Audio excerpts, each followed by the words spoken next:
আমাদের গন্তব্য ইটাকুমারী জমিদার বাড়ি। আমরা এখন হারাগাছ থেকে ইটাকুমারীর উদ্দেশ্যে রওনা হয়েছি। আজকের ভিডিওতে শুধু জমিদার বাড়ি নয়, হারাগাছের জমিদার বাড়ি যাওয়া পর্যন্ত পুরো পথের কিছু সুন্দর দৃশ্য আপনাদেরকে দেখাবো। হারাগাছের পরিচিতি রাস্তা পেরিয়ে আমরা ধীরে ধীরে এগিয়ে যাচ্ছি। শহরের ব্যস্ততা পেছনে ফেলিয়ে সামনে যাচ্ছি। যতই যাচ্ছি গ্রামের সৌন্দর্য পরিবেশ চোখেই পড়ছে। রাস্তার দুই পাশে গাছপালা, সবুজ মাঠ ও ছোট ছোট দোকান আর গ্রামের মানুষের সামাজিক জীবন, সবকিছুই মিলিয়ে বেশ সুন্দর। বন্ধুরা, আজকে আমাদের ভ্রমণের সবচেয়ে সুন্দর লাগার বিষয় হলো শুধু গন্তব্য নয়, গন্তব্যে যাওয়ার পথটা উপভোগ করা। আর আজকের পথের শেষে অপেক্ষায় করেছে প্রায় 250 বছরের ইতিহাসের সঙ্গে জড়িত থাকা একটি জায়গা, সেটি হচ্ছে ইটাকুমারী জমিদার বাড়ি। আমরা এখন ইটাকুমারী জমিদার বাড়ির সেই কাছাকাছি চলে এসেছি। আপনারা কিছুক্ষণের মধ্যেই দেখতে পারবেন সেই ইটাকুমারী জমিদার বাড়ি। আর বেশিক্ষণ পরে আমরা এখন ইটাকুমারীর কাছাকাছি চলে এসেছি। আর কিছুক্ষণের পরে আপনাদেরকে দেখানো হবে সেই ঐতিহাসিক স্থান। আমরা এখন ইটাকুমারীর কাছাকাছি চলে এসেছি। আর কিছুক্ষণ পরে আপনাদেরকে দেখাবো সেই ঐতিহাসিক ইটাকুমারী জমিদার বাড়ি। চলুন এবার আপনাদেরকে নিয়ে সরাসরি জমিদার বাড়ির ভেতরে যাই।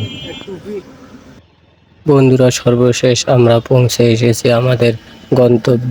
এই যে আপনারা দেখতে পাচ্ছেন, এটা ঐতিহাসিক ইটাকুমারী জমিদার বাড়ি। দূর থেকে দেখলে হয়তো একটি পুরাতন ভাঙ্গা স্থাপনা মনে হয়, কিন্তু এই পুরনো ইট আর দেয়ালের সঙ্গে জড়িত আছে রংপুরের ইতিহাস ও গুরুত্বপূর্ণ অনেক গল্প। ইটাকুমারী জমিদার বাড়ি রংপুরের পীরগাছা উপজেলার ইটাকুমারী এলাকায় অবস্থিত। এই জমিদার সঙ্গে রাজা শিবচন্দ্রের নাম জড়িত রয়েছে।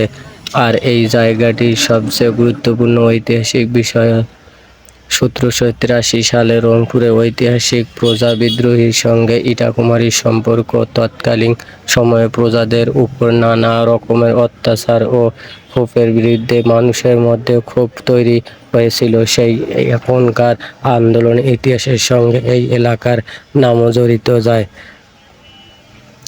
বন্ধুরা, আপনারা একটু ভালো করে দেখুন এই পুরনো ইট, খেয়াল আর দেয়ালের সব সময় কিছু বদলে দিয়েছে। দেয়ালে অনেক অংশ ক্ষত হয়ে গেছে, সেটা গাছপালা জমেছে, কোথাও আবার অংশ ভেঙে পড়েছে। আমাদের সামনে অতীতের একটা ছবি তুলে ধরেছে। এক সময় এই জায়গা জমিদারের প্রভাব ছিল, মানুষের আনাগোনা ছিল শিক্ষা ও সংস্কৃতির চর্চা।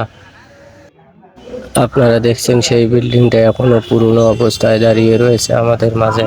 এগুলো দেখলে আমাদের ইতিহাসের কথা মনে পড়ে, সেই ইটাকুমারী জমিদার বাড়ি এবং শিবচন্দ্রের কথা মনে পড়ে যায়। এটা দেখলে মনে হয় যে কল্পনা না, এটা সত্যি একটি বাস্তব চিত্র। এই যে দেখছেন আপনারা যে বিল্ডিংটি পুরনো অবস্থায় এখনো দাঁড়িয়ে রয়েছে, এগুলো দেখলে আমাদের ইতিহাসের কথা মনে পড়ে যায়। তারা ছিল এখানে, কত না মানুষ বসবাস করত, তারা আজ চলে গেছে, তার শুধু ইতিহাস রয়ে গেছে।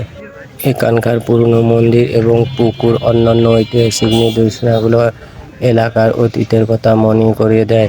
আমরা 3 বন্ধু মিলে এখানে এসে যে মজা করেছি, আপনারাও আসলে সেই মজা অনুভব করতে পারবেন। সত্যি বলতে এই জায়গাটি অনেক সুন্দর ও স্মৃতি হয়ে থাকবে। আমরা ঘুরে ঘুরে জায়গা দেখছি, ছবি তুলছি, আর আপনারাও দেখানোর চেষ্টা করছি ইটাকুমারী জমিদার বাড়ি আসলেই কেমন।